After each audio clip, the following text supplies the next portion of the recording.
Hypocrisy.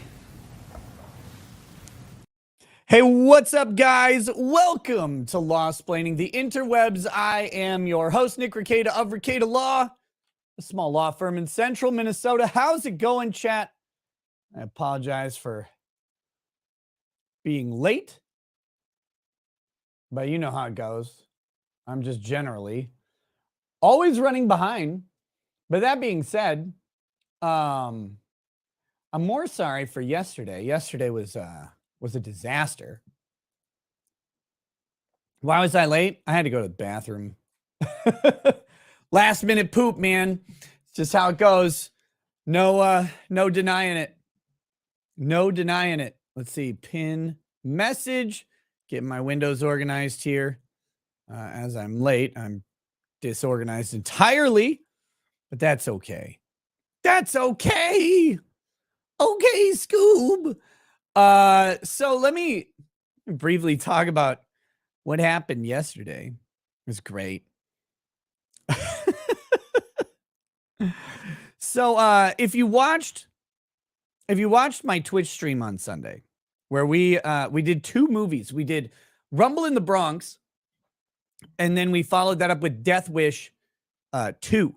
Death Wish 2. We'd watched Death Wish 1 a long time ago. And I love Rumble in the Bronx. Love that movie. Jackie Chan, classic, full of action, all his own stunts. And the end credits is all the people who are getting just jacked up by all the screwed up stunts, which is great. So fun times doing that. But I explained that so the last week was Lady Raggets and I getting ready, helping a family member with a wedding, which was a bunch of fun, right? Weddings are great, but highly stressful. We kind of got, and we're not mad about this or anything. It was happy to, we were happy to help out, but we kind of got pulled into a little bit more of a task than we thought we were. And it all happened like at the last minute. So we ended up kind of really helping run and coordinate the execution of this wedding, which was not in either of our skill sets or expectations. But that being said, last week was pretty stressful because of that. We were helping make all of these decorations because, you know, like some people throw like a huge expensive wedding and they get a venue and a planner and do all that. And then normal people actually have to kind of like make a bunch of stuff and get people together to help out, because a lot of people, when they're getting married, especially if they're young, they don't have just a fortune to spend. And so we were making decorations and all this stuff. It's been a mess. But the wedding was Saturday, and the wedding went perfect. It was great.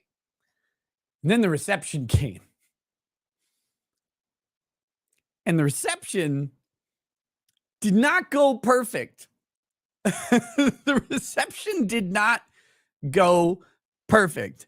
Hey, what's up to Jessica Reloaded and her viewers? Thank you for the raid. Welcome to the stream. So there are some concerns. I can't get too specific on the details. All right? Because it's not really my story to tell, and I'm not here to throw anybody under the bus. But there was a person of concern at the wedding who's very much like crucial to the wedding. One of the wedding party's direct family, using their property. But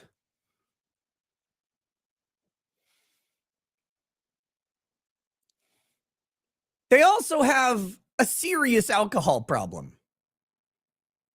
A serious alcohol problem. And so when you got a serious alcohol, like there are alcoholics who drink and get silly, and there are alcoholics who drink and get problematic. Was it me? No. No, of course not. Guys, I'm like the most chill liquor. And actually, as I was the driver of my family, I had one drink the entire day. Well, I had a second drink. So I had my one drink at like 5, and then I had a second drink at like midnight, something like that. After I brought all the kids home and stuff like that. So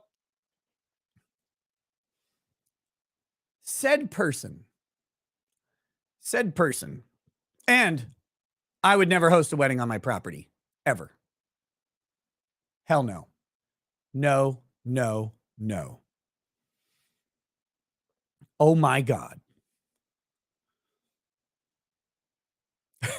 You want proof of it? Like, I don't know what to tell you. There was barely any time for me to have any liquor at all.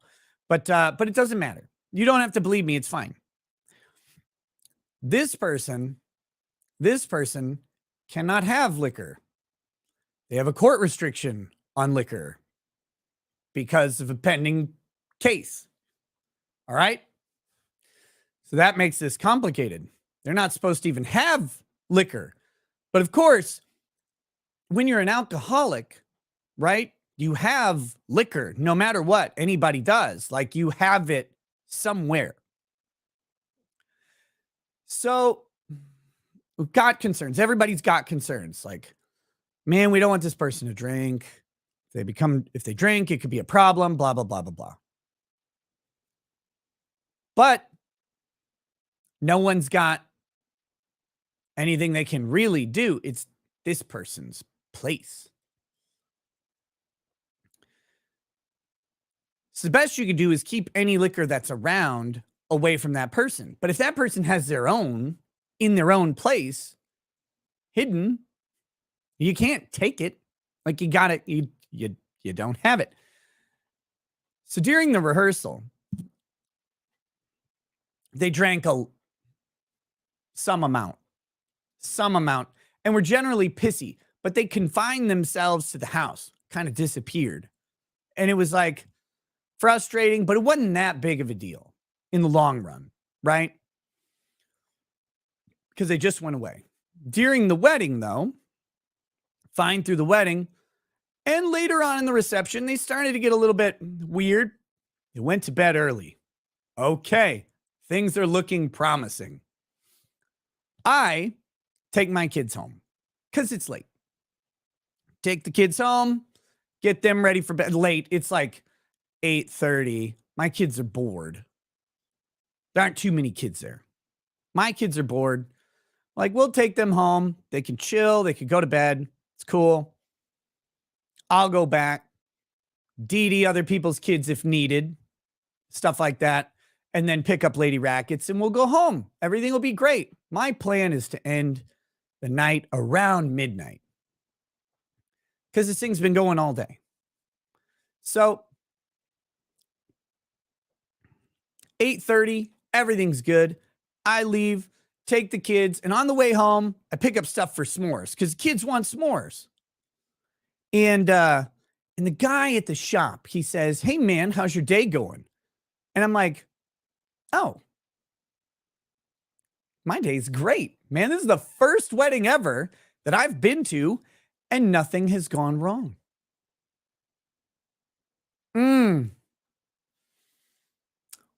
Mistake number 1. Second mistake. I actually don't want to go back because if I go back, I bet something will go wrong. Whoops. This is my fault. This is all my fault. I know it. I knew it. But I'm like, no, it's cool. Get the kids home, get them all situated, got the babysitter set up for the next couple hours. No big deal. No big deal.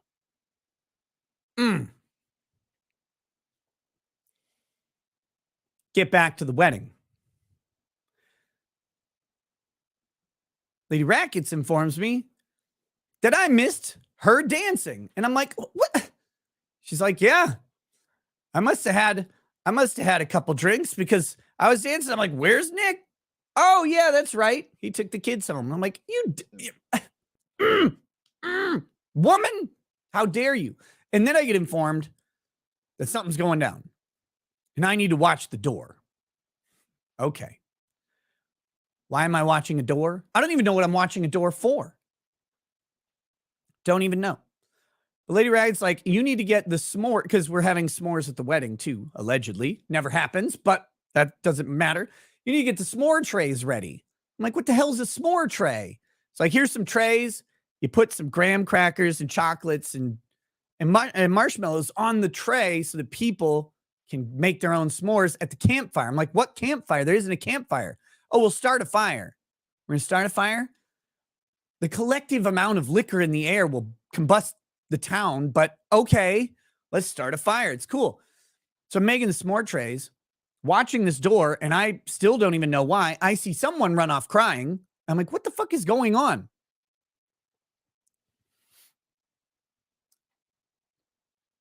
Then the drunk person who has gone to bed by the time I have left has come out.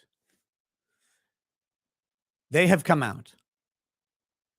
And they are very, very belligerent. Very belligerent. And so I'm like, okay, all right. So I walk over, and another family member is containing this person. The other family member has some behavioral health training. It has to deal with belligerent people. So they're containing the person, not aggressively, but they have to get a little physical, right? Drunk person stumbling around and wants to go yell at the DJ to tell the DJ to turn the damn music off so they can go to bed. But it's like 9:20. And this, like I said, I'm planning on being at the wedding till midnight. I don't know how late they're planning on it going, but I would expect midnight, 1 a.m, something like that. Drunk person's crabby, wants to go to sleep, and decides that the wedding that they agreed to host can no longer occur. Everybody just leave now. So now there's like physical altercation happening. Everybody's been drinking except me. Happiest motherfucker on the planet. Calm as a cucumber. And I go over, I'm like, hey, buddy, how's it going? Because this person likes me. This person likes me. And like, they're like, Nick, this other person's pushing me and assaulting me. You tell him to stop. And I'm like, nah, that's okay. Where are you going? What do you do? What is your plan here? What is happening? I'm not quite sure why you're not in bed. Like, I got to go talk to the guy. I don't know what the guy is. There's like 50 men here. So who's the guy, right? Turns out the guy, I find out like in the next 10 minutes that the guy's the DJ that he wants to yell at, but I didn't know this yet. So I'm like, okay, well, pal, what I need you to do is go back to the room where you sleep because you're a little bit out of it. And I'm not going to help anybody or stop anybody from messing with you until you go back to the room. Well, they eventually push past the other person and get to the DJ and yell at the DJ. Yell at the DJ. And so I have to go over to the DJ and I'm like, go to sleep. So then there's like an altercation.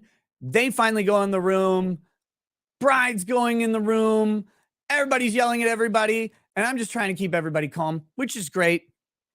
I go in and again, contain the situation, prevent the cops from being called because you never want the cops at a wedding. You don't want cops anywhere. Cops are a disaster. Cops are especially a disaster for a person on a liquor restriction who's not supposed to be drinking. So, you know, we agree finally, after about 30 minutes of arguing, that the party should move away from this place because it's never going to happen. It's not, this person's going to keep coming out. They're going to keep going crazy. And so then I have to get everybody to start like shutting down the wedding. The DJ's got to pack up everything and we're going to move to a bar. Perfectly fine except this takes, like an hour. So for the next hour, I'm sitting there on guard duty because every 20 minutes or so, homeboy wakes up again after taking another drink of whatever is stashed, comes out even drunker. It's great. It was all good. I didn't have to stop any actual fights, but I did have to sit there on edge, watching a person almost punch a bunch of people that I really like, including my wife, which I was like, you need to not do that, my man. But we got it contained. We got it done. But then we moved to the bar. The party goes way later. Saturday's a mess, but it's fine. But because of the tension, we'll say, on Saturday, you can't get back to get all the stuff and clean up on Sunday because someone was Mr. Grumpy Pants and locked the gates to the property. So then on Monday, we're just going to skip over Sunday being a disaster. Monday, Lady Rackets and I have to go and help when things have cooled down and clean up all the shit, like the entire wedding. So Monday, locals, I wasn't in chat on Monday at all because I wasn't home at all. I was dealing with that. And then helping some people, we'll say, decompress after a very, very emotional wedding reception encounter. And there's some other crazy shit that I wish I could talk about, but not my stories to tell. It was the wildest wedding I've ever been to. I'm sure there are many wilder ones, but the reception got even more fun and hilarious. But it was all good. It's all good. Everything's fine now. But all day yesterday I was cleaning up. And then I find out that I had to wake up at 7 or I had to leave my house at 6:45 in the morning to get my son to school early because he had a track and field meet. So I had to get up and then I had to go after that to the cities. And I didn't get home until almost 8 p.m. So I was gone all day today. But that's why there wasn't a show yesterday. It was a really fucking long weekend that got dragged into Monday. And then I had to get up right away this morning. But yeah, so no show yesterday. I apologize for that. Sorry. Someday, maybe I can tell the full, hilarious, salacious wedding story. But that's a primer on it. It was great. And I love everyone involved. And I hope all the hard feelings of the weekend go away with time because it was something. And I will never, ever host a wedding on my property. Ever. I didn't want to anyway. And this one reinforced how much I definitely would not want that to happen. But that being said, we're going to move on to today. Thank you for indulging my story. I know some of you don't care. But the cool thing about being the streamer is if other people don't care, it's like, well, you're at my mercy. Because I'm going to talk about what happens and what I want to talk about. But it's all good. I love you all anyway, even the gay ones. All right. Let me hit some super chats that have come in. Thank you so much for that, by the way. And then we're going to do the stories, which we've got. We're going to open up with the banning of TikTok in Montana, the lawsuit that's coming, and the legitimately hard problem of the First Amendment when it comes to matters of protecting children and national security, right? These are not simple answers. Even with strong principles, these are not simple answers. I like to make the problem sound simple because I want the problem to be simple. But we're going to acknowledge some of those realities, talk about the issues with all of this because it's not straightforward on either side. But Montana has completely banned TikTok, goes into effect in about 8 months. And then TikTok, of course, has filed a lawsuit against Montana. And so have several Montanan TikTok creators whose livelihoods look to be upended by this. I mean, consider the fact that if you are someone who makes content in Montana, a major business avenue has just been shut off to you. And so we're going to talk about all of that. And then once we get to Rumble, we'll talk about what I'm calling the deep state setup for the 2024 presidential election. which is a confluence of events involving Trump's criminal trial, the announcement of Ron DeSantis' run, and the media's coverage of each of these candidates, and how I think they have a plan to destroy the Republican ticket in full collusion with the deep state. And I'm not a big person on like the deep state conspiracy stuff. And I don't know that this is much of a conspiracy. I think it's pretty fucking obvious. But we also will have a brief update on the Kari Lake lawsuit. She lost. Kari Lake lost. It's basically over. I'm sure she will appeal and will lose the appeal and the subsequent appeal. Kari Lake is done. Maricopa County is all good and perfect and wonderful, and all the votes are great. And Arizona is in the capable and wonderful hands of Hobbs. So there you go. And hopefully, eventually, someday, the Republican right will stop putting their faith in the lawsuit game a year after an election or whatever.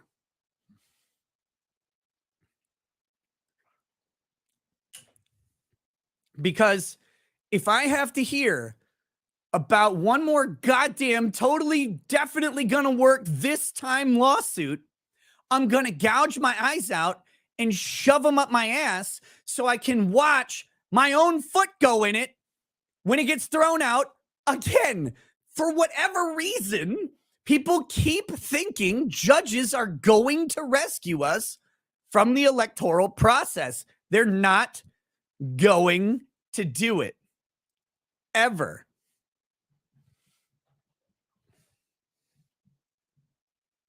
They're just not. It's not a black pill. This is not a doom pill. I am not doom pilled on elections. I am doom pilled on Republicans grifting on these fucking lawsuits. Because I'm going to tell you a secret.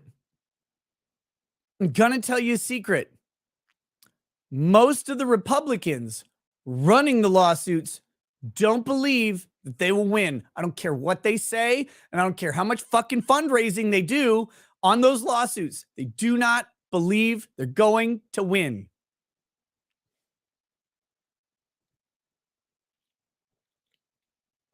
But they do believe they can use the lawsuit as an effective marketing tool.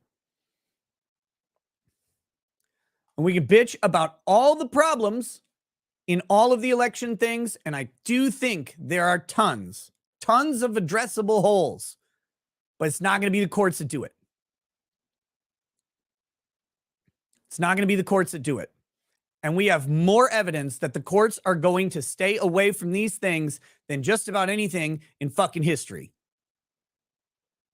So, and that says nothing about my opinions on what happened in any of these cases, which we can talk about as we get into that subject a little bit later. But that being said, I'm so tired of hearing about these lawsuits. Anytime the lawsuits pop up, I get like 50 messages. This one's going to work. This one's going to work. It's like, I don't know. I don't know. So that's that. But we'll talk about that a little bit later. Rottweiler says, I dislike TikTok, but giving more power to the state to fix a parenting problem is short-sighted. Could backfire as it will open the door for lawmakers to try to turn it into another Patriot Act, and it's hard to enforce. Vinny says, went to Taylor Swift with wife, uploaded 2 YouTube shorts, got struck for each, RIAA/IFPI and UMG strike number 2 in 5 minutes. Will not be using YouTube shorts, will not be renewing the suite at the end of the year, #cucks. Isn't that amazing? I see a ton of YouTube shorts go up with Taylor Swift concert performances and everything else. I wonder what the difference that you're doing and they're doing is. Jason McConnell says, wait, what's the big? Don't forget you're a moderator of this channel. Click here to learn more bullshit. I'm just here to chew bubble gum and be gay, and I'm all out of gum. Don't worry about it. I don't know what it is, but don't worry about it. Sniper's Nest. Wait, Dr. V Strange, quick clarification on my Murph super chat early Friday night. A Murph is a 1 mile run, 100 pull-ups, 200 push-ups, 300 squats, 1 mile run. Can you fat shame me so I stick with it after the Memorial Day Murph event? Keep being awesome. Yes, I know what a Murph is. Was it said incorrectly? I don't remember the super chat.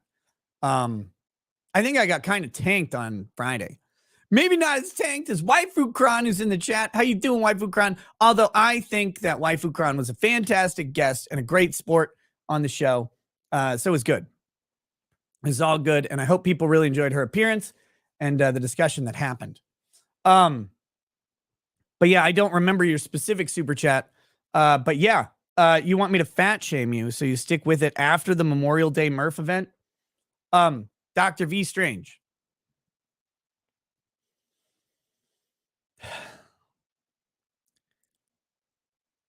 I'm fat shaming you because you asked me. But you deserve to be fat shamed because of how you look. You're calling it a Murph event finally, which I'm glad you finally trimmed something down to 4 digits or syllables or characters or whatever the fuck it is in the Murph, because you need to get your weight somewhere under 400 pounds. You need to get your ass into some sort of trim shape. And by trim, I mean somewhere around Lizzo size compared to you, because you are a gelatinous blob of sadness and depression. And I would recommend some other fat person eat you, except I don't want to see the fat race propagated any further. So instead, I'm going to suggest that you eat your own fat ass by not eating food and letting your body digest all of the extra you that's there. Keep working out, hit those goals, hit that run. Stop being fat. Oh my God. Sniper's Nest. Nick, this is a weird one. Natalie Danelishan, aka Chest Chick 01, is sitting in an Ohio hospital with a leaking appendix and docs that are scared to open her up. Please all pray, please. Well, absolutely. That's terrifying. Hopefully Natalie Danelishan will make a full recovery. And if you guys are prayers, please consider her in your prayers. Frederick Little, thank you for the huge super chat. I appreciate it very much. Romo Drummer says, I can see that full wedding story either in a short film or an animated short with your voiceover coming in and out at some parts, like most of the cheesy 90s and 2010s teen party movies. It would make a really good one, in all honesty. It wouldn't even need much exaggeration. Frederick Little says, has gifted 5 memberships. Thank you for that. And finally, Neanderthal 2020 says, where are Camelot's traps? Disappointing. Well, Camelot's traps, like all traps, are gay. So they're in the closet.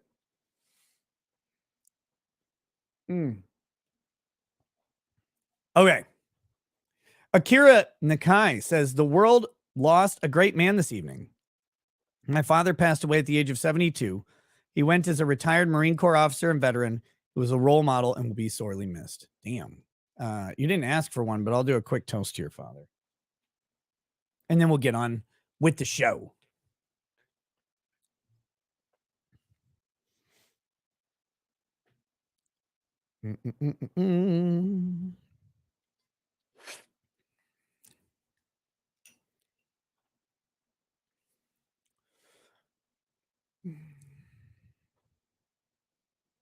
All right.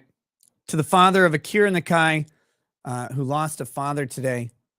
But it sounds like while he lost a father, the world lost a man, an example of what manhood should be, a man of service, a man of family, and a man of character. Cheers to his life while we mourn his passing.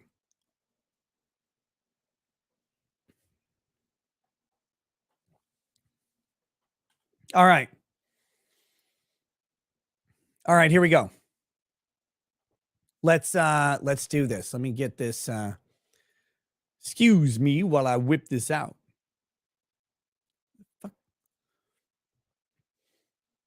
Oh, and also briefly, my man Joe was not able to come on last night either. So we'll have Joe on Joe on, well, or I'll be on his show. I don't quite remember, on Monday of next week. But importantly, this is the last thing. I'm sorry. I'm sorry. I didn't mean to bog down the show with all this stuff. I really didn't. But importantly, Joe, or not Joe, importantly, next week, Monday, I will have a show. Tuesday, I will not have a show. Wednesday, I will probably not have a show. Traveling, family vacation. I mentioned this a little bit ago for the first week of June, but actually we're leaving on the 30th. And then, so June 1st through the 8th, probably, the shows are going to be at a different time. The shows are going to be at a completely different time. I am not going to be able to do nighttime shows on this vacation. I'm planning on having them in the daytime. I have to see exactly what our schedule looks like while we're there, but probably the target time is sometime around 1 to 2 p.m. Central Time. 1 to 2 p.m. Central Time, and there'll probably be 2-hour shows around. So there'll be daytime shows coming up just for that period of time, because I won't be able to stream at night. So hopefully we'll get all that sorted out as soon as I think I'll have things figured out on Wednesday of next week and announce it for Thursday for things to start up. All right. So sorry about that. But that's how it's going to have to work, because I won't be able to do the nighttime stuff.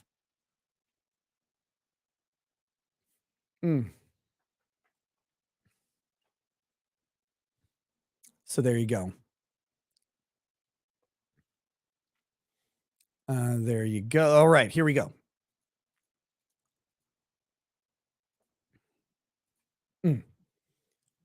So here is TikTok. TikTok is suing Montana over its new law banning the app. You can take a quick look at the law, or while some highlights about the law, highlights about the lawsuit, which we'll pull up. Not going to read the whole lawsuit because it's like 60 pages. And we get all of what we need really in the introduction, which are the main sort of themes of the lawsuit, without getting into the full argument. Will I do a cooking stream for Memorial Day? Is that Monday? Is Monday Memorial Day? Maybe.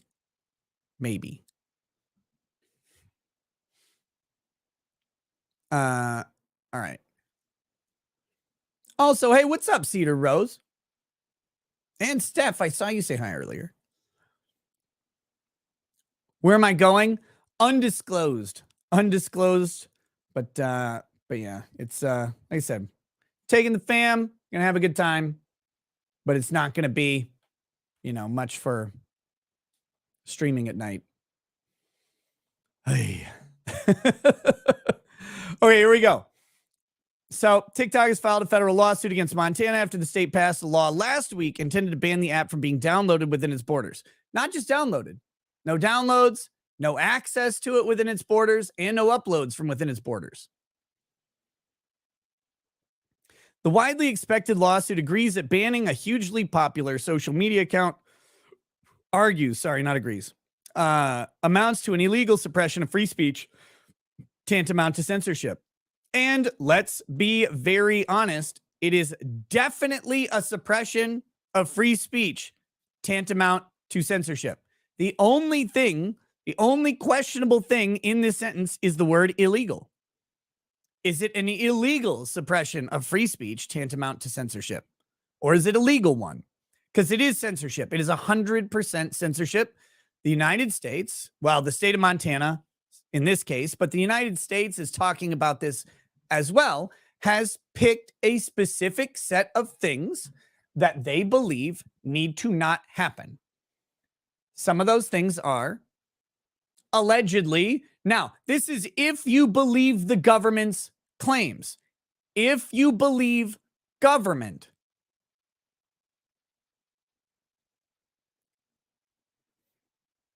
If you believe government, the claims are that they're stopping communist propaganda. Okay. That they're stopping the corruption of children. Let me reiterate, because that's the one that I see a lot of people clamping onto. Well, I don't like that TikTok pushes this trans shit on kids. When in fuck have you seen government go after anyone pushing trans shit? A private business. Where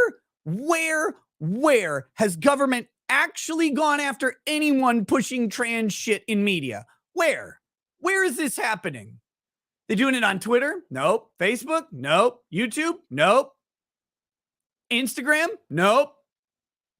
The news? Nope. Anywhere. But we believe it because it's TikTok? Like, what? I get it. It's working. It's working on people. I understand because it's TikTok. So it's evil because it's China. I got it. But where in fuck is the consistency on this approach? It's not anywhere else.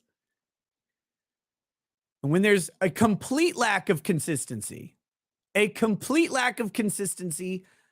argue we need to take a moderated approach to the issue. But that being said, don't just dismiss how bad China is. China. Here you guys are. China. It happens every time. China's so bad. The U.S. government is bad. Also, governments are bad. Yes, China's bad. It's a government. It's a nasty one. It's gross. U.S. government is bad. What they're going to do is utilize the propagandization of the Chinese badness to get you to enable them to enact social control. Every fucking time. Iraq was bad. Afghanistan was bad. ISIS bad. And they're right. They're all bad. The Patriot Act was bad. Still is, even when it's gone. It's still bad. We're still feeling the gone Patriot Act. They changed society through the Patriot Act. Our government changed society by vilifying the other to justify their own badness to us.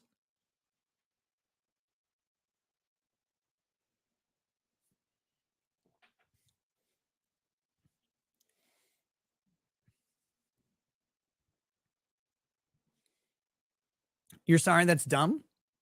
And they do it all the time. They did it with Russia during the Red Scare.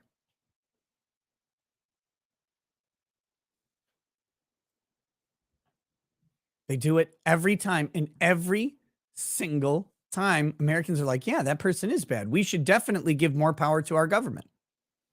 Every single time. It's amazing. It's amazing.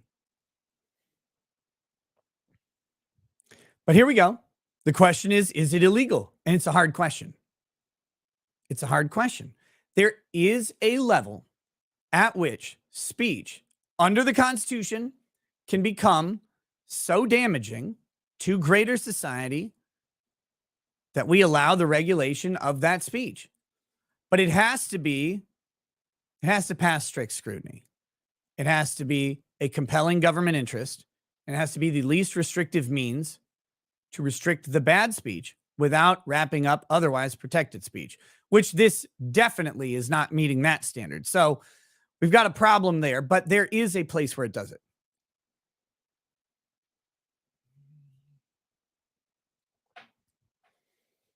But so we just have to answer this question. Is it an illegal suppression of free speech?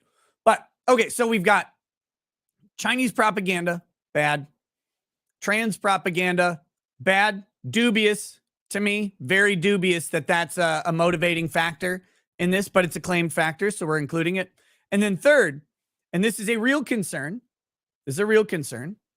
which TikTok totally swears is not happening.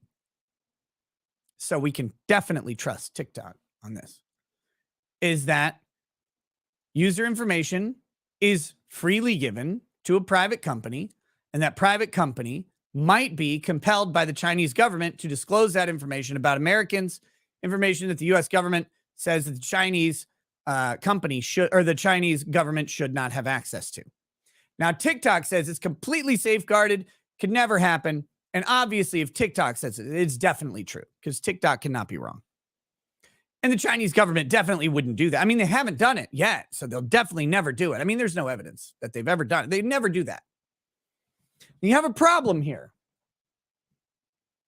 We have a problem in that this information is given freely to a company, and that company then has an option to either safeguard the information or to hand it over to the Chinese government, presumably, right? That would be the idea. And the question we would ask is, why would they not comply with the government that they're allegedly operating under, even though TechBite is not technically organized in China?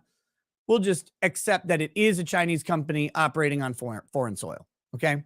For the sake of argument, we'll accept that.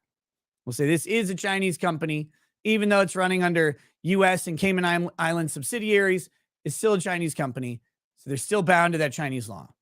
Whether or not that's true, I don't know, but I'm going to accept that that's true for now because we'll take the hardest approach to this. I think that's important to do. Can't hand wave away this Chinese law and the real problem of the Chinese government getting access to Americans' data when they shouldn't have it. But it is a voluntary disclosure of data by U.S. users. We do it all the time on every other media, and every other media is happy to give that data to every government that fucking asks. So, again, I'm having an issue with the consistency thing. It's perfectly okay for the United States to demand data on every user from every social media, every bank, every manufacturer, everybody else, on all U.S. citizens at all times, but it's bad for any other government to do it.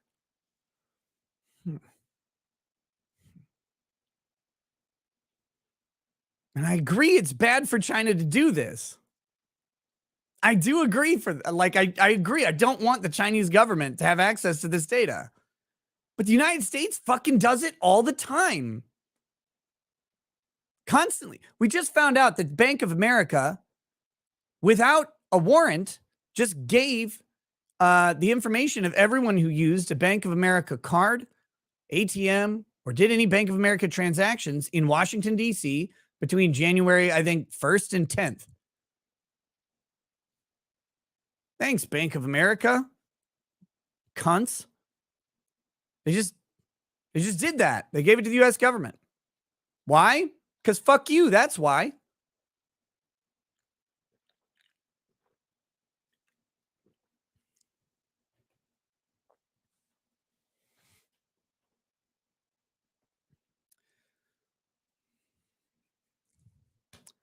So we got these issues about this.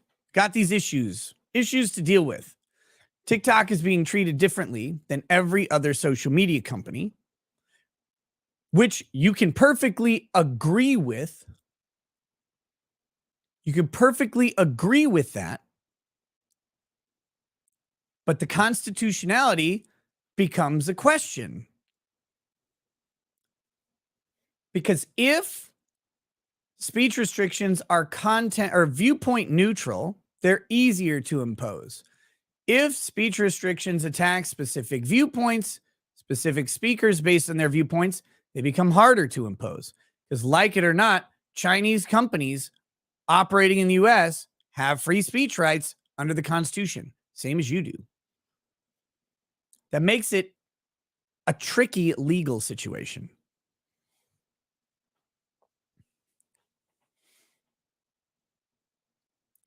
And it makes this whole thing a mess, a fucking mess. But here we go. Let's get back into this thing. The Montana law, quote, unlawfully abridges one of the core freedoms guaranteed by the First Amendment. The suit claims lawyers for Chinese-owned TikTok also argued the national security threat raised by officials in Montana is not something that state officials can attempt to regulate. So we have a supremacy clause issue. This should be handled by the federal government, they argue. since foreign affairs and national security matters are a federal issue, not just a federal issue, but a federal executive branch issue. The suit seeks to have Montana law, which has not gone into effect yet, overturned. Last week, TikTok creators filed the first challenge to the law, saying it violates free speech rights.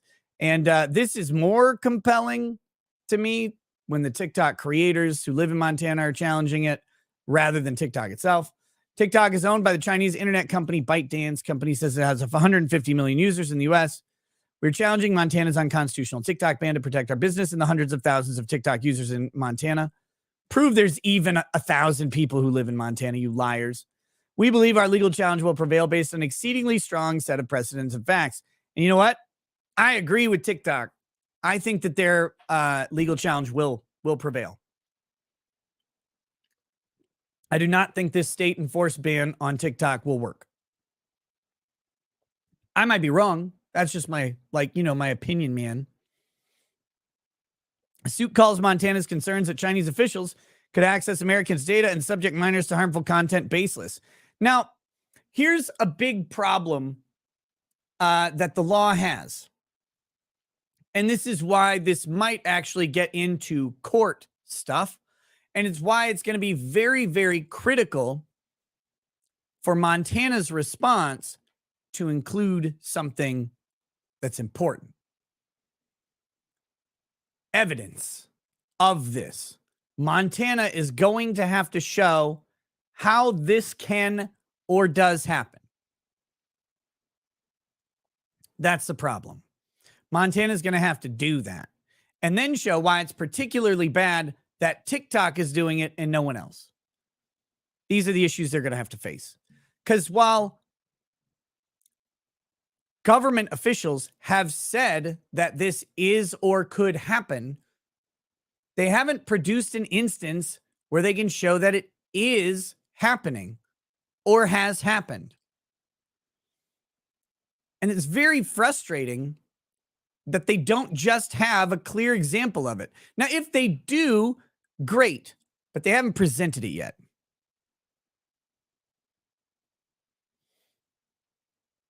Dagnar D says, sorry, Nick, but I disagree on this one since there's other social media companies they can use. Well, Dagnar, I guess you can be censored because other people could say the same thing, right? That's fine, correct? Like your phone could be shut off because you could just use someone else's phone.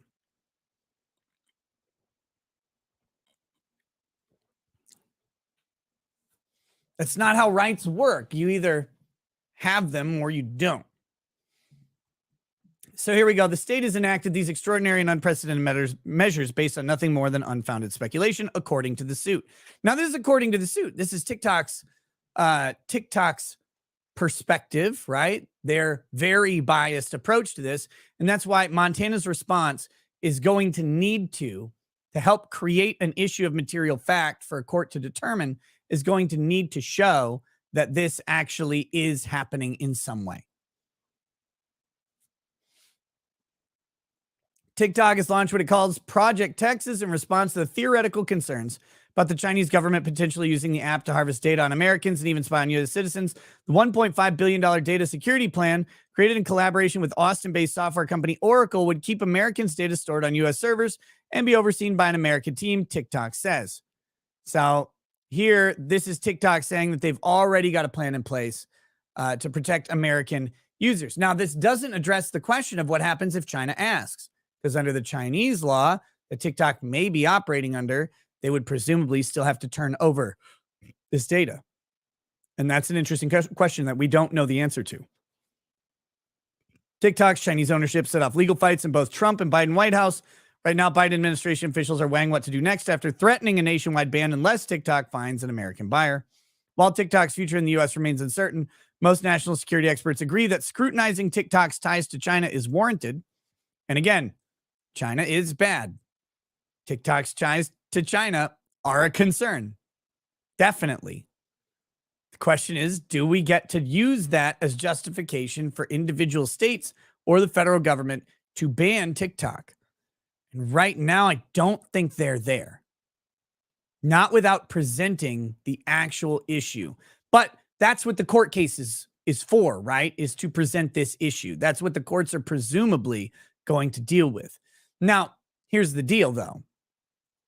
It seems likely to me that TikTok, on the merits of the case as alleged right now, should be able to grant an injunction, or should be able to be granted an injunction that would stop this from going into effect.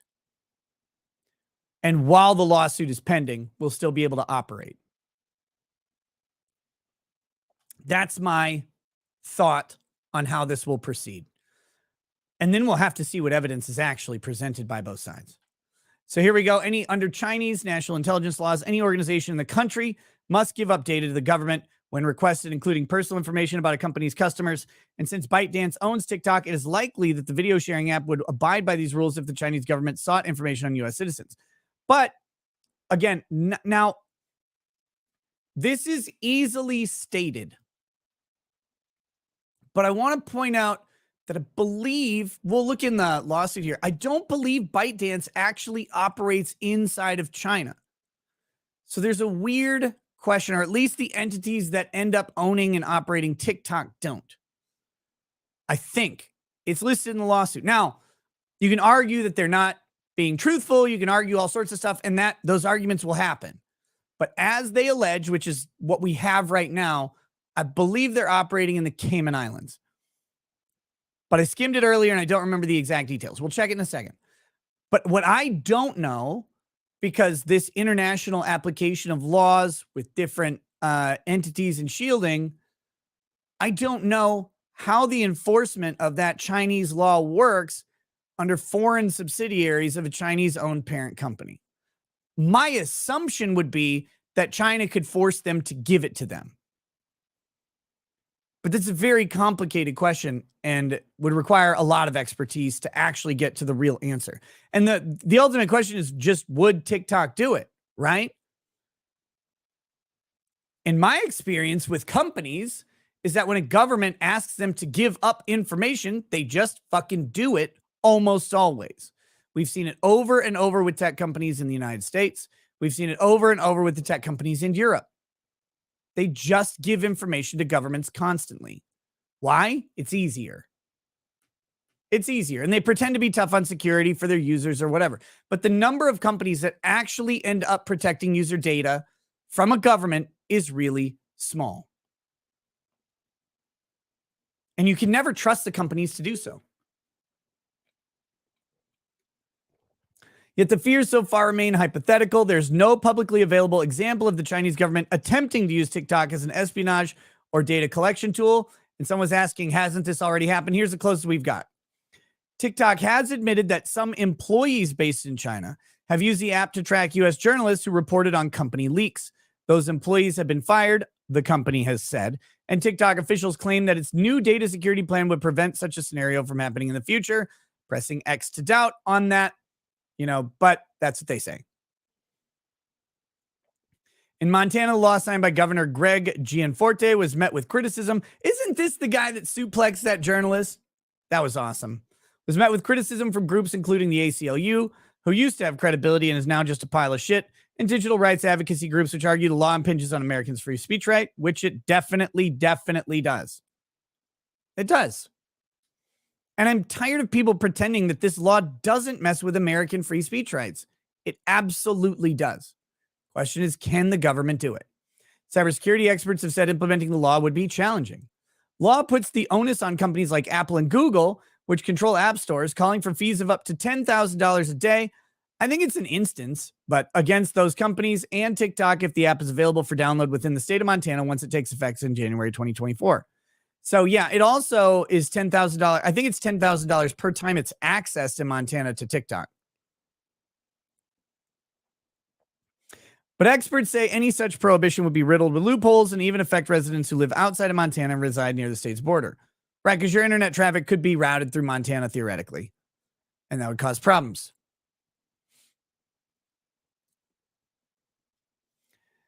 So the other issue that we have with this, hey, what's up to Good Logic and his stream? Welcome to the show.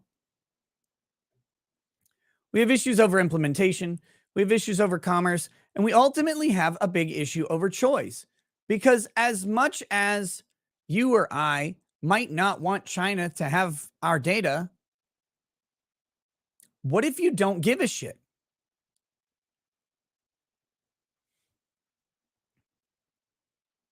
Like, what if you just don't care if China has your data?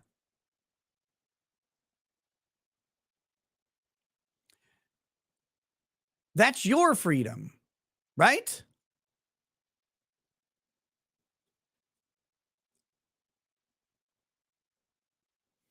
I mean, I don't care that a different communist government has my data at their fingertips. Hello, United States. Like, it happens all the time. And it baffles me. It baffles me that we pretend to care about our own data security when almost you're on YouTube. Almost nobody does.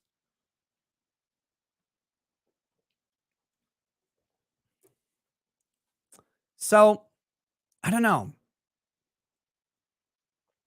I'm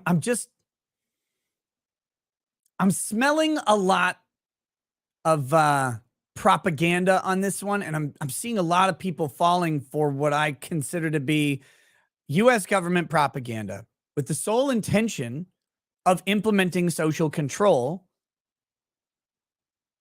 on a company that's disfavored, which will undoubtedly be expanded to companies that aren't disfavored with full justification.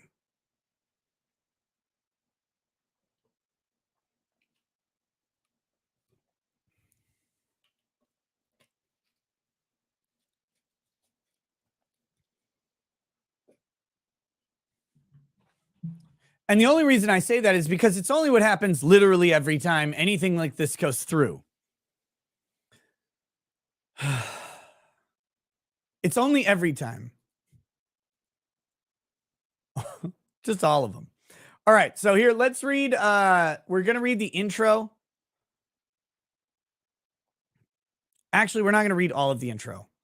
So we've got basically, the argument that was just laid out here. But here's the main points. The main legal points are interesting, and then the parties are interesting. All right. Whoops. Let's make this bigger again. So, First Amendment. TikTok ban violates plaintiff's First Amendment rights. Through TikTok, plaintiff exercises its constitutionally protected editorial judgment on whether and how to host, disseminate, and promote third-party speech created by others, and also shares its own content with users in Montana about a variety of issues and current events. The TikTok ban, however, affects the prior restraint on the speech of plaintiff and other TikTok users, unconstitutionally shutting down the forum for speech for all speakers on the app and singling these speakers out for disfavored treatment with the content-based rationale that videos on TikTok are harmful to minors. Right. I mean, that's 100% true. Again, the question becomes, is this rationale of the TikTok videos on TikTok being harmful to minors, is that sufficient? It may be. I think they're going to have trouble showing that TikTok's videos are particularly harmful to minors. I just really think in the world of social media, when we've got Republicans arguing that various LGBTQ agendas are harmful to minors from private companies, and then you just look at every ESG company, which is all of them, pushing LGBTQ shit constantly, that you're going to have a real tough time upholding that argument to say TikTok is somehow particularly egregious here. That one's going to be an issue. It's not that it's not harmful, by the way. Tons of shit on social media is absolutely harmful to children. Tons of shit on mass media is absolutely harmful to children. Of course it is. But we don't get a right to ban everything just because it's harmful to children. And thank fuck for that. Seriously. The fact that minors might be able to access harmful content being a predicate for banning things means nothing gets to exist.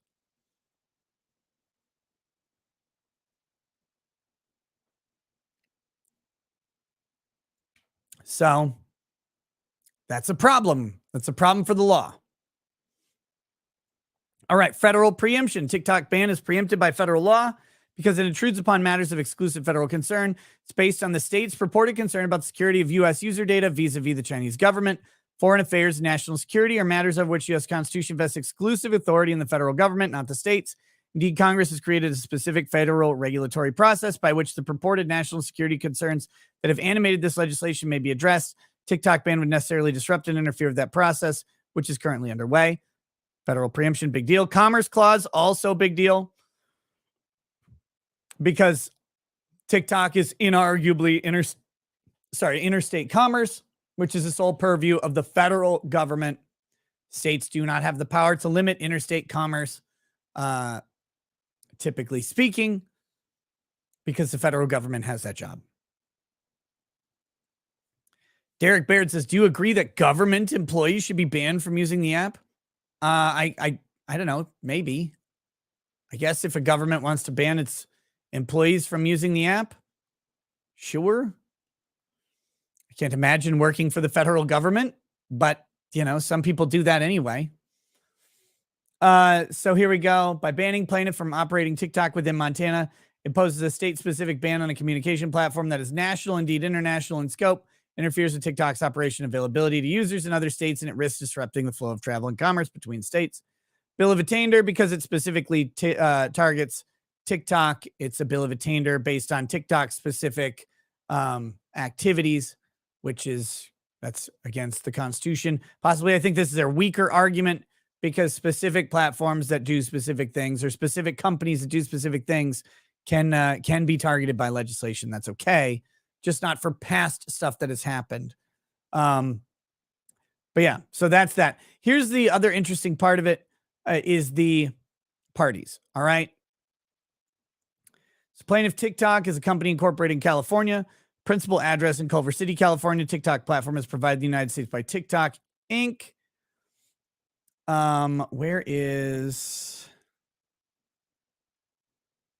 Here we go. Here is their company structure that they alleged. And I thought this is important. TikTok is operated by and provided in the United States by U.S. company Plaintiff TikTok Inc. Plaintiff is led by an executive team located in the United States and Singapore, has offices across the U.S., including in Los Angeles, New York, and Washington, D.C. Plaintiff has almost 7,000 employees in the United States. TikTok platform is not available in China. Plaintiff is ultimately owned by ByteDance Limited, which is a global company incorporated in the Cayman Islands that conducts business through local subsidiaries such as Plaintiff TikTok Inc. and other TikTok operating entities. BDL is a privately owned company. Roughly 60% of BDL is beneficially owned by global institutional investors such as Carlyle Group, General Atlantic, and Susquehanna International Group. Approximately 20% of the company is owned by the company's subsidiaries' employees around the world, and approximately 20% is owned by the company's founder, who is a private individual and is not part of any state or government entity. Now, presumably, this is going to be the Chinese portion of it, I'm guessing. But they're very careful to suggest that TikTok is not owned by a Chinese company, right? About Cayman Islands company, etc. So the question becomes, again, and this is when I say the question becomes, the legal question becomes. The practical question might be that TikTok is owned by China. All right? I got it. Not arguing with you. What I'm saying is the legal question becomes, can the U.S. show, or can Montana show, that China can be forced, or that TikTok can be forced by China to disclose this information under Chinese law? Can they show that? They allege that TikTok can be forced to disclose this information. But can they?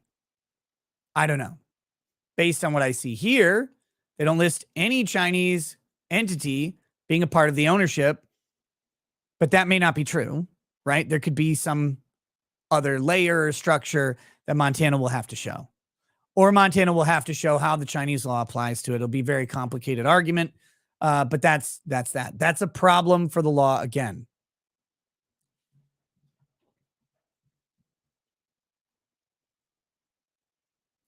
So there. That's this is the thing. But the reason I bring this up every time, I know it's wildly unpopular for me to say it, so the First Amendment and freedom of speech and protecting expression is really fucking hard because it often means you have to tolerate the intolerable, at least to you intolerable, maybe not to someone else. And that's the problem ultimately. You have to tolerate intolerable speech.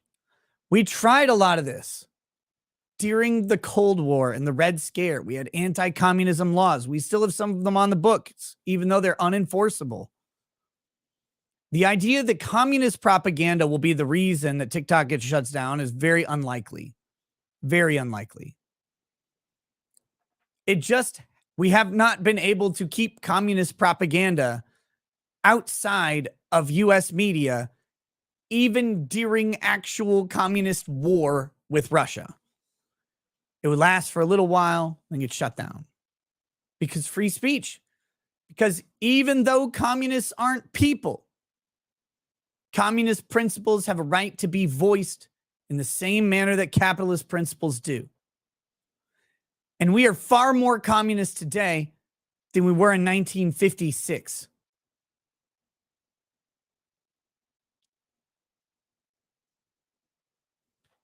And that's a shit fact, but it is a fact.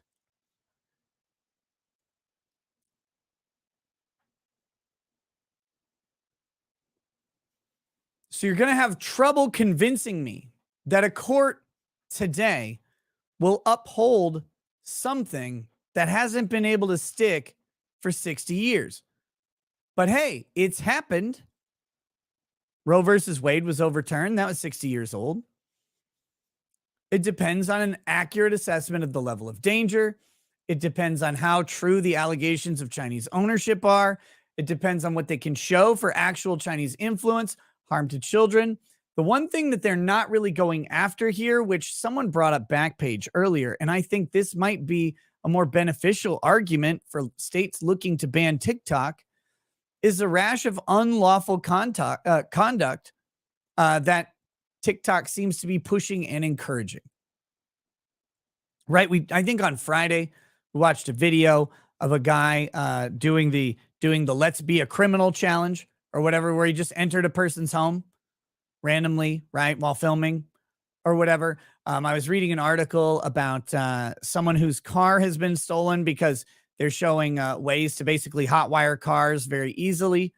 So certain types of cars are particularly vulnerable. I think Kias and Hyundais, because they're Korean, are particularly vulnerable to these hacks. Like you use a USB cable or something, it just starts up the car and you can drive it off. And that's going around TikTok. Now, Backpage was specifically advertising and promoting illegal activity, which I think was one of the ways they were able to get that effectively banned in many states and ultimately shut down. But that's not part of the allegations of TikTok, of the TikTok law here. So we'll have to see what happens. We'll have to see how these states try and go after it. But right now, if your argument to me is TikTok is bad, I'll go, yep, okay, cool. And you go, TikTok is bad because there's Chinese propaganda. I'll be like, yeah, it's bad. TikTok is bad because they're agendizing the trans LGBT stuff on kids. And I'll go, I mean, I haven't seen it because the algorithm that TikTok wants to show me is women targeting middle-aged men, which is just women in bikinis dancing, right? And cars sometimes, but mostly women in bikinis dancing, like an unhealthy amount of it. And so that's the algorithm it shows me. I don't know what algorithm it shows a kid, but I'll accept the argument, but they're going to have to show that. Like they're going to have to demonstrate that happens. I don't know if they create a dummy account or whatever to fool the computer into thinking that it is a kid and just making it like demonstrating in court. These are the videos that show up. Here's the agenda coming through. But right now they're alleging that there could be an agenda. I haven't actually seen it. So I don't know. Like, have you guys actually seen the LGBT agenda on TikTok? And when I say that, have you seen it in a particularly worse way than any other trash social media platform?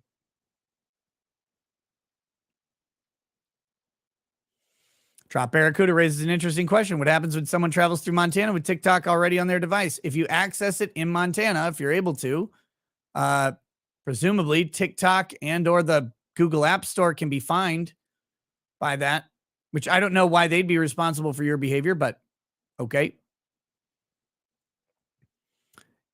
Yes, it's worse. Okay. I'll believe you.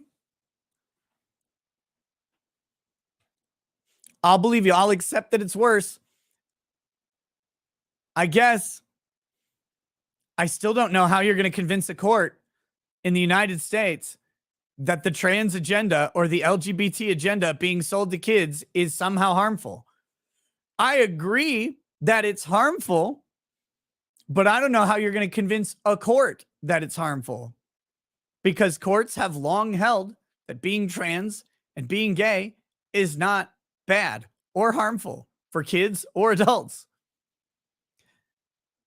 So you're gonna have to convince a court that routinely upholds gay and trans issues as non-offensive, that gay and trans issues are suddenly offensive. And when someone comes up with that argument, I'll be very impressed. But so far, it's been really tough to do.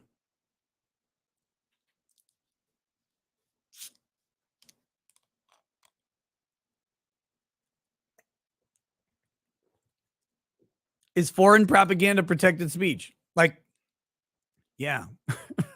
I mean, yes. But what again,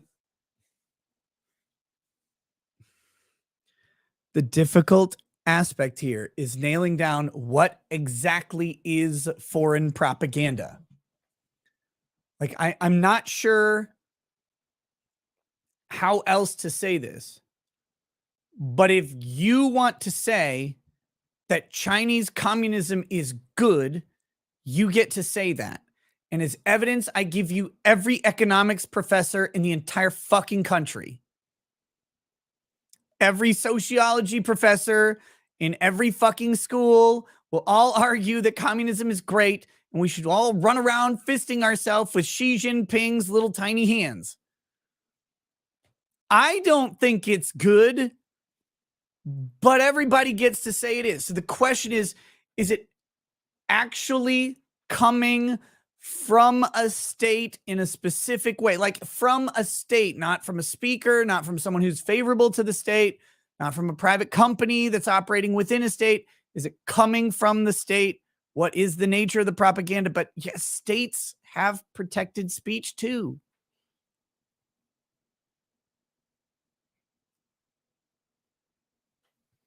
The algorithm itself is the propaganda. Good luck. That one's going to be a fucking disaster.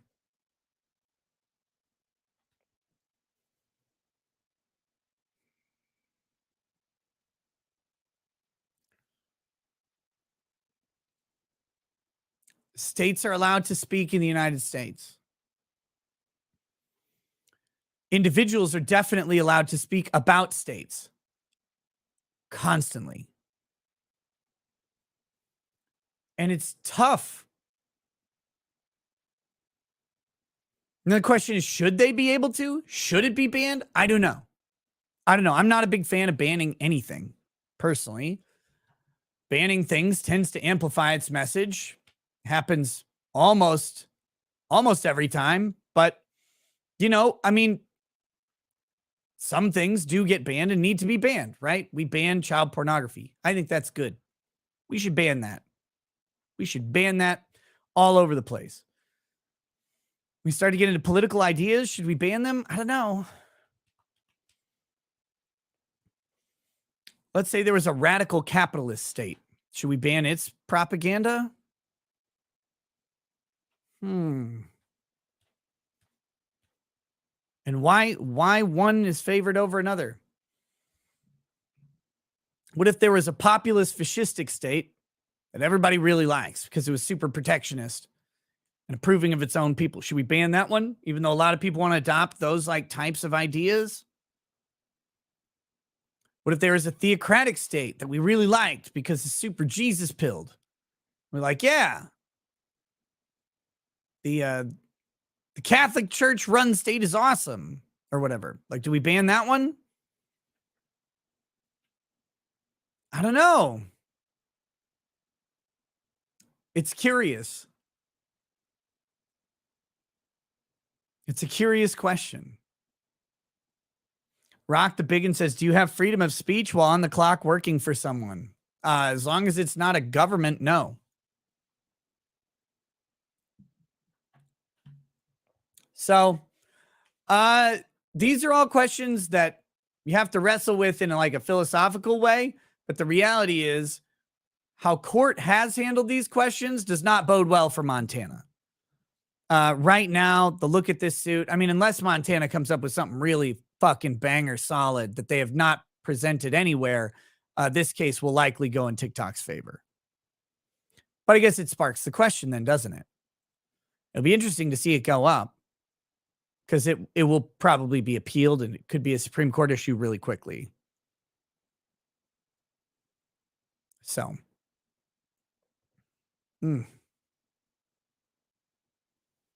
So yeah, I don't know, man. Lots to question. Everybody gets so pissed off about this topic because they really hate TikTok. They really hate it, which is great. I think it's trash.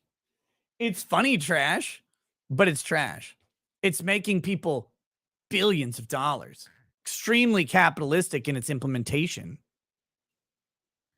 Right? Like all social media companies have created an entire market of people, an entire market of jobs, mine included, right? But that being said, that doesn't automatically protect it from what it is or what it could be. But man, I have a hard time with anything being banned, especially when the banning comes at the decrying of a government rife with the exact same issues it's decrying.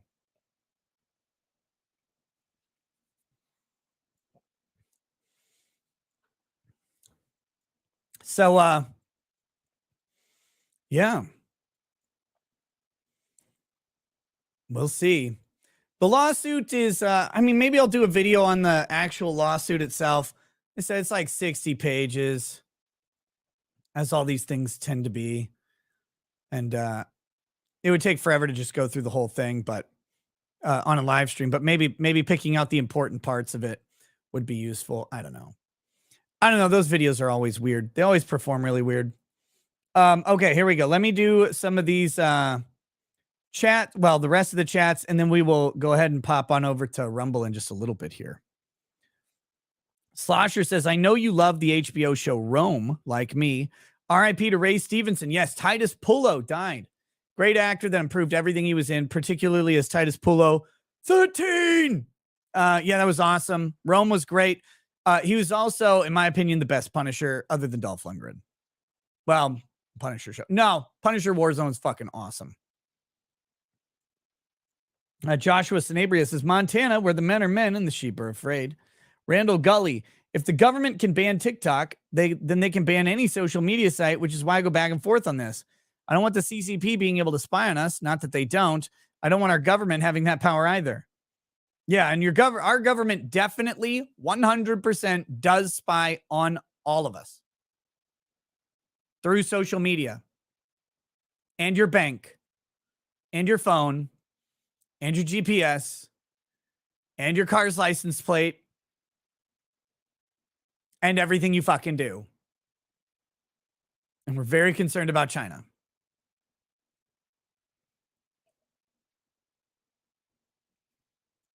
Valhalla Awaits says Edward Snowden proved it. Not only did he prove it, the Supreme Court affirmed that everything he proved was true. That was even worse. And that what the U.S. government did was unconstitutional. And what the U.S. government likely is still doing, except we don't have another whistleblower to verify it, is unconstitutional. It's amazing. It's fucking amazing. Let's see. Arc Light, why approach it as a social issue?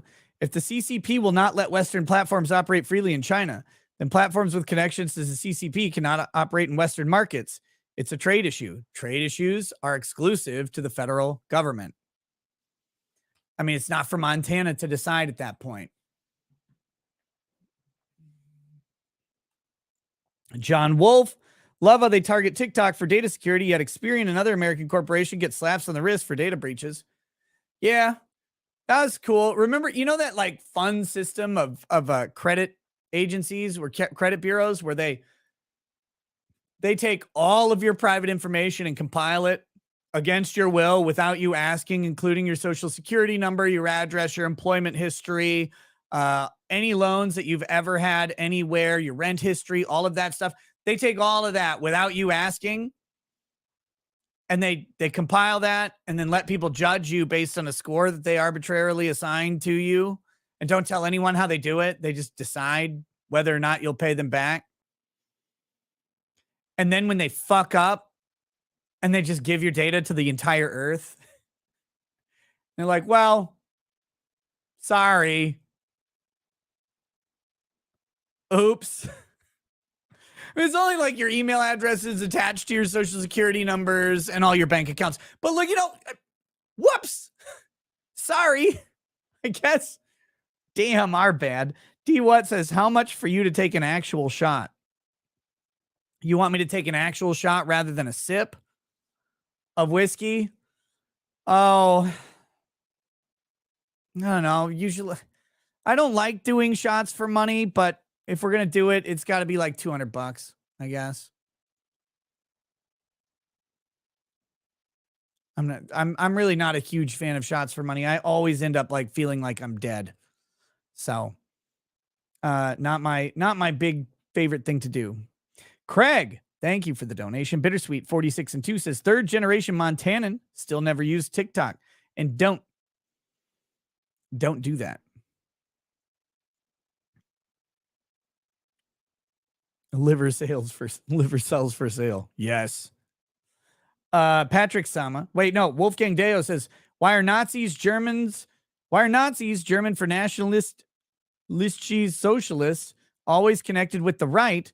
Where are socialists? Left, right? I don't, because it's convenient to demonize the enemy by tying them to Nazis. I mean, that's simple, I thought. Patrick Sama says, no wedding is complete without a serious alcohol problem. Jesus Davila with popcorn. Thank you.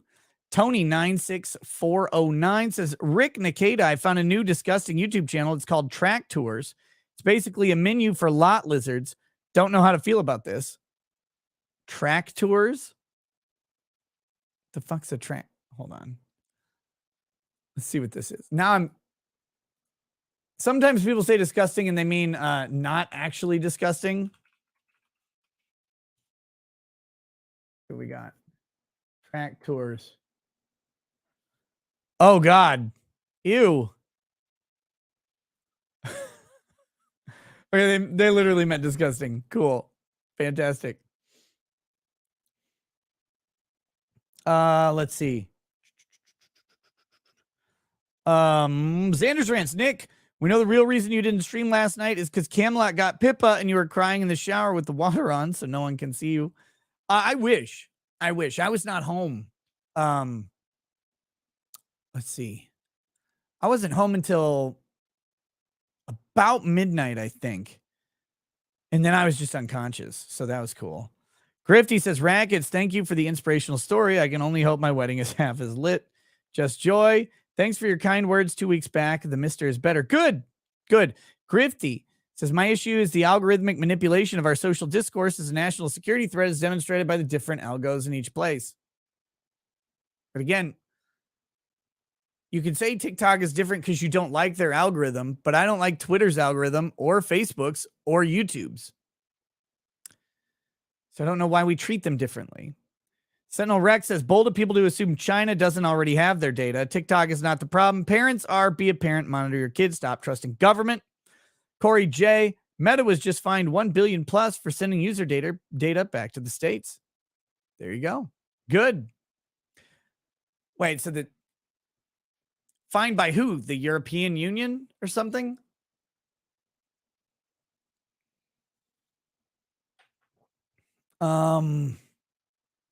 Tay Logan says, Nick, thought you were a firm believer in states' rights. Am I wrong?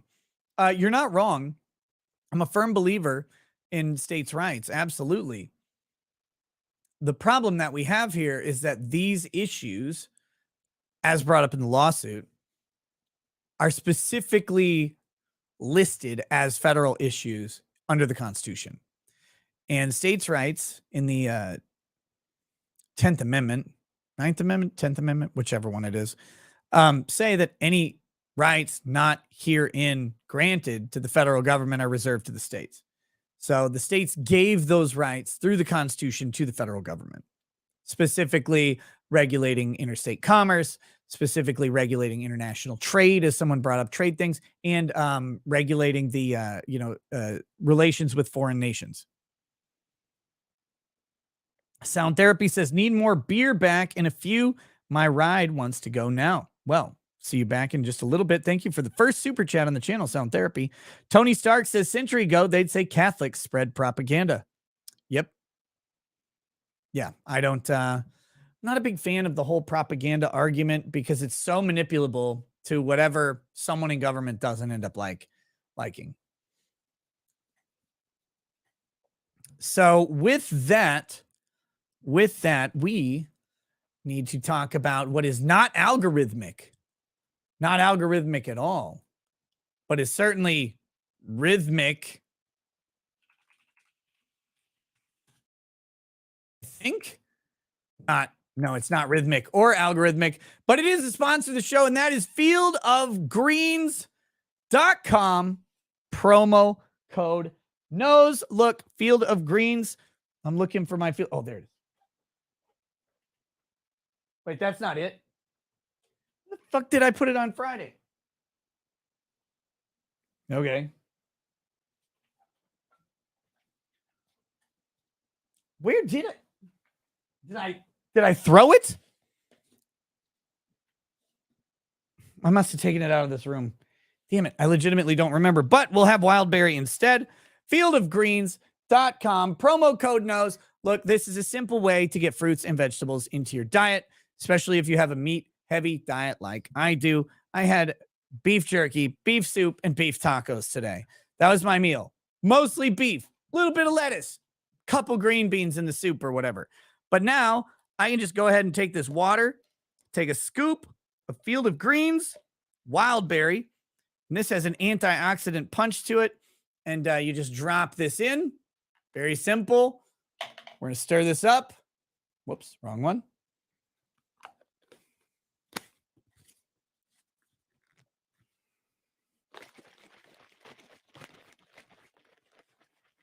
Haven't touched it since Friday. I haven't been home since Friday, unfortunately, for more than like an hour.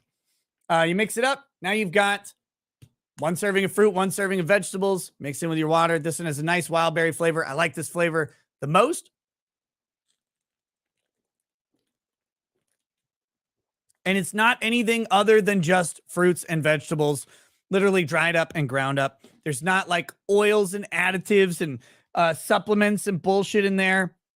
It's all directly from actual fruits and vegetables that are listed on the label. It's all organic, DHA free or whatever, if that matters. Gluten free. It's vegan because it's just vegetables.